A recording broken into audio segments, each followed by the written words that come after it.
Before the Sony Pictures hack, how North Korea paralyzed a Hollywood studio ever made headlines, everything about it looked completely unremarkable.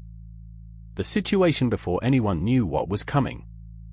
There were no red flags on anyone's radar, no analysts flagging unusual activity, no reason for a single investigator to take a second look. It was, by every outward measure, business as usual. But that is precisely what makes this opening chapter so important to understand. The setup was not a dramatic turning point on its own, it was the quiet foundation everything else would eventually be built on top of.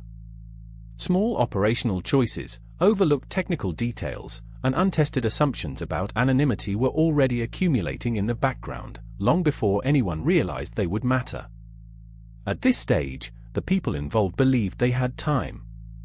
They believed the systems protecting them were solid, that the walls they had built were high enough, that nobody was paying close enough attention to notice the seams. That confidence would later prove to be their first real vulnerability, not a technical flaw, but a psychological one. And that is often how cases like this actually begin.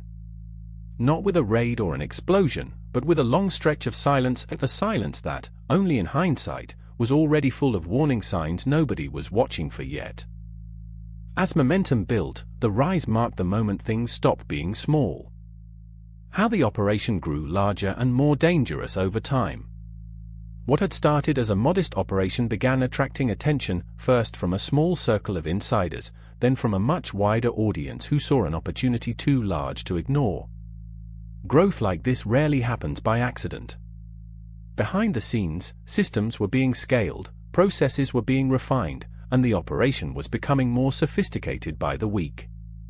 Every success reinforced the belief that the approach was working, and every close call that went unnoticed only deepened that false sense of security. This is the stage where most similar stories start to resemble a real business more than a crime: structure, hierarchy, division of labor, quality control. The people running things were no longer improvising. They were operating, and operating well enough that outsiders were starting to take notice. But scale always comes with a cost. The larger something grows, the more moving parts there are to manage, the more people who need to be trusted, and the more opportunities for a single mistake to unravel everything. The Sony Pictures hack, how North Korea paralyzed a Hollywood studio, was entering exactly that kind of territory. Every operation like this eventually reaches a point where the first real mistakes start to surface, and for the Sony Pictures hack, how North Korea paralyzed a Hollywood studio, the cracks begin to show was that turning point. Early mistakes and warning signs investigators started to notice. Nothing catastrophic happened yet, not obviously anyway, but the small inconsistencies were beginning to add up in ways that would matter enormously later. Investigators who study cases like this describe a familiar pattern: overconfidence breeds carelessness. People who have gotten away with something for long enough start to believe the rules that apply to everyone else do not apply to them. A shortcut here, a reused credential there, a moment of complacency that would have been unthinkable at the very beginning. None of these mistakes seemed significant in isolation. That is what makes them so dangerous. A single overlooked detail rarely brings down an operation on its own, but a pattern of them, accumulating quietly over time, builds exactly the kind of trail that a patient investigator can eventually follow home. And somewhere, almost certainly without realizing it yet, that trail had already begun. The gap between confidence and reality was widening, even as everything on the surface still looked entirely under control. By the time closing in began, the balance of power had already started to shift, even if nobody involved in the Sony Pictures hack, how North Korea paralyzed a Hollywood studio, could see it yet. How investigators built their case piece by piece. Behind the scenes, investigators were doing the unglamorous, methodical work that rarely makes it into the headlines: cross-referencing timestamps, tracing financial flows, matching digital fingerprints against a growing list of suspects. This kind of investigation is rarely fast, and it is almost never linear. For every promising lead, there are a dozen dead ends. But patience, in cases like this, tends to be the deciding factor, and law enforcement had exactly the kind of patience that criminal operations count on running out first. Piece by piece, the anonymity that once felt unbreakable began showing seams. A server location here. A financial transaction there. A username reused just once, on the wrong platform, at the wrong time. None of it looked dramatic from the inside, but from the outside, a very different picture was coming into focus. By the end of this chapter, investigators were no longer chasing shadows. They had a target, a timeline, and enough evidence to start planning what came next. The Takedown is the moment the Sony Pictures Hack, how North Korea paralyzed a Hollywood studio, stopped being an investigation and became a headline. The moment everything came crashing down. Everything that had been building quietly for months, sometimes years, arrived all at once, in the kind of moment that redefines how the entire story gets told afterward.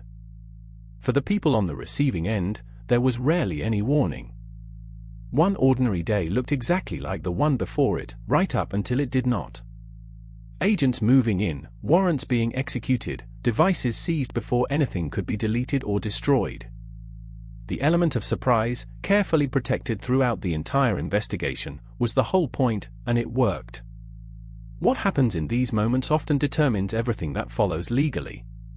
Evidence gathered in the first few hours can shape years of prosecution. Statements made in a moment of shock and confusion can become the foundation of an entire case. It is tempting to think of a takedown as the end of the story. In reality, it is usually just the beginning of a very different one, the legal, financial, and personal fallout that stretches on long after the arrests make the news.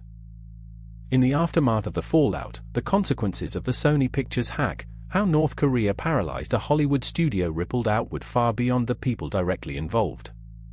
What happened in the immediate aftermath? Copycats emerged, imitators tried to fill the vacuum left behind, and an entire ecosystem that had grown around the original operation was forced to reckon with just how exposed it truly was. For the people at the center of the story, the fallout rarely ends when the arrest does. Legal proceedings drag on. Assets get seized. Reputations, relationships, and entire futures get reshaped by decisions made in a matter of months or even weeks, years earlier. There is also a broader ripple effect worth paying attention to, the way institutions, platforms, and entire industries respond. Security policies get rewritten. New monitoring systems get implemented. Lessons that should have been obvious from the start finally get taken seriously, usually only after the damage is already done. None of this undoes what happened. But it does shape everything that comes after, for the people involved, and for anyone else who might have been tempted to follow the same path. Every story like the Sony Pictures Hack, how North Korea paralyzed a Hollywood studio, eventually arrives at the same fundamental question: what does the lessons learned actually teach us? What this case reveals about security, power, and consequences. Strip away the headlines, the arrests, and the dramatic details, and what remains is a pattern that shows up again and again in cases just like this one. Confidence, left unchecked, becomes carelessness. Anonymity, no matter how sophisticated, is never as permanent as it feels in the moment. And the gap between believing you are untouchable and actually being untouchable is almost always smaller than people think, right up until the moment it collapses entirely. For investigators, cases like this reinforce a simple truth: patience and persistence tend to outlast even the most carefully constructed operations. For everyone else, they serve as a reminder of just how thin the line really is between getting away with something and getting caught by it.